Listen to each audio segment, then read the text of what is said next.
Magandang araw, dito tayo ngayon sa bodega. May pipick up na order. Ito hinahanap ko na. Ito na pala.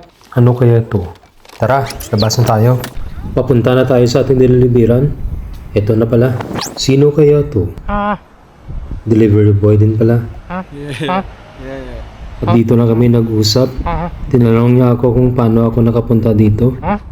Sabi ko, kinuha ako ng asawa ko. Spouse visa. Same. Pareho rin pala kami spouse visa.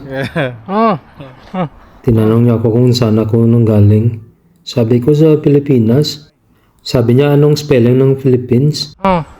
Sabi ko, Philippines. Baha sa amin taga dito. Pero okay lang. Mataas. Pero okay lang. Sabi ko pasukin na natin. Sabi niya hindi na. Sabi ko bakit? Sabi niya basta.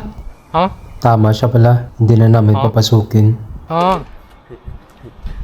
Andito na pala si sir. Me, yeah.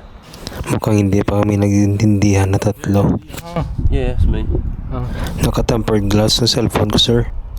Ito ay scramble mo, sir. Thank you very much, sir. Sino magaling sa aming dalawa? Siyempre siya ang may tempered glass.